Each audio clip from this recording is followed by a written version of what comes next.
Apakah dunia saat ini takut pada Tiongkok? Maka jawabannya adalah iya. Tiongkok berani melanggar banyak hal yang polisi dunia atur dan melarang. Polisi dunia atau negara superpower pemegang world order, Amerika, begitu Tiongkok melakukannya, hanya bisa diam. Apalagi negara seperti Wakanda yang dikelola sangat pragmatis, populis, dan benefit untuk sebagian manusia. Kebijakan yang dijalankannya, ya milih manut Tiongkok. National interest Wakanda bukan untuk negaranya sendiri kesannya, bukan untuk rakyat sepertinya, namun untuk kepentingan sebagian. Wes, rausah diteruske, nanti dibilang nyinyirin Wakanda, padahal ya memang iya. Mau bukti? Tiongkok itu ditakuti dunia, apalagi di Wakanda. Tiongkok menjalankan sebuah operasi, tentunya operasi militer karena kebijakannya dijalankan di luar Tiongkok. Namanya Operation Dragon Net. Alasan Tiongkok adalah mereka membangun jaringan kepolisian di negara lain adalah untuk mengejar para pelaku kejahatan atau criminal law. Polisi Tiongkok mengejar pelaku kejahatan ini di negara lain. Datang ke tempat tinggal mereka di negara manapun, kemudian mengancam, menekan mereka, menyiksa mereka, bawa mereka ke pesawat segera untuk dibawa pulang ke Tiongkok. Untuk melaksanakan hal ini, Tiongkok membangun kantor polisi di negara orang, dan saat ini ada lebih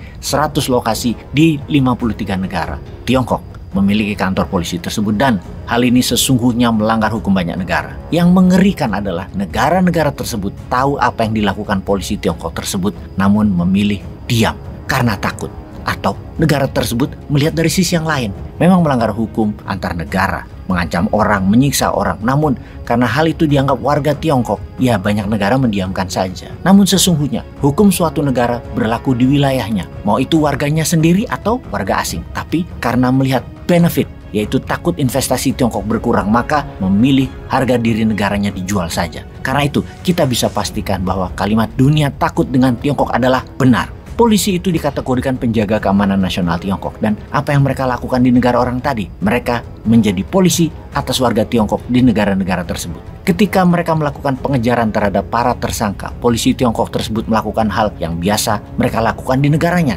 mengikuti target, kemudian menginterogasi, menekan, menyiksa, dan dibawa pulang ke Tiongkok dengan tekanan untuk dikriminalisasi. Memang tidak ada satupun yang dibunuh atau diasasin, namun banyak yang telah kembali ke Tiongkok. Mereka hilang, tak berbekas. Tidak ada yang tahu nasib mereka. Polisi penjaga keamanan Tiongkok di luar negeri juga mengawasi warga Tiongkok yang di luar atau diaspora warga biasa yang tidak melakukan kriminal, namun memastikan mereka tetap menjadi warga Tiongkok yang bayar pajak negara dan kewajiban negara lainnya. Juga memastikan mereka tidak pindah, ngabur, melepas kewarganegaraannya. Salah satu tugas polisi Tiongkok di luar negeri adalah itu. Selama 10 tahun ini lebih dari 200.000 warga Tiongkok yang dipaksa pulang karena berbagai alasan, yang terbanyak tentunya yang mau lari karena tindakan kriminal atau tindakan yang dianggap kriminal yang mereka lakukan di negara Tiongkok. Di antara Operation Dragon Net ada Operasi Fox Hunt. Yang ini khusus karena operasi ini adalah operasi menangkap lawan politik Xi Jinping. Fox Hunt lebih ke masalah politik. Kalau Dragon Net lebih global, difokuskan ke koruptor yang kabur dari Tiongkok dan orang kaya Tiongkok yang ngabur karena ingin keluar dari Tiongkok, juga penghindar pajak perusahaan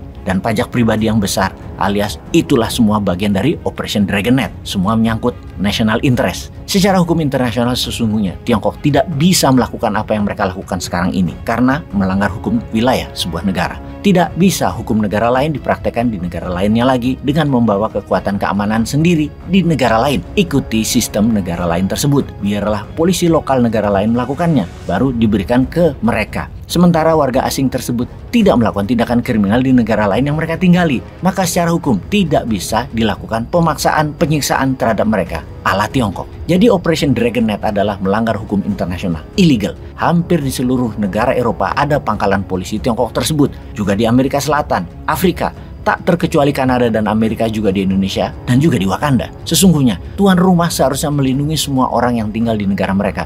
Jangan sampai hukum tidak berlaku bagi warga asing. Yang parah di Wakanda, jangankan asing, warga negara sendiri dirampok kedaulatannya oleh hukum. Jadi urusan ada polisi negara lain, ya bodo amat lah. Mau itu warga negara asing yang cari perlindungan politik karena beda pandangan politik, dari komunis ke demokrasi, gak urusan. Mau itu pengungsi yang keluarganya disiksa di negara asing, polisi lokal ora urusan. Seakar polisi Tiongkok biarin aja, yang penting gua makan dan jabatan gua cepat dan cuan gua banyak. Yang anehnya ya, sekali lagi, kejadian ini terbanyak di Eropa. Warga Tiongkok yang gerah dengan tekanan politik banyak yang ngabur ke Eropa, dan sudah ribuan yang dipaksa ditekan balik ke Tiongkok. Pelanggaran HAM terjadi di negara yang katanya menjunjung HAM. Eropa adalah benua yang mengajari HAM, yang misalnya berani memberikan sanksi kepada Rusia, namun tidak berani melakukan apapun terhadap terhadap Tiongkok diam saja atas ribuan pelanggaran HAM dan pelanggaran konstitusi lokal negara Eropa. Ini membuktikan mereka, Eropa, takut pada Tiongkok. Oke, apa moral story dari Operation Dragon Knight ini?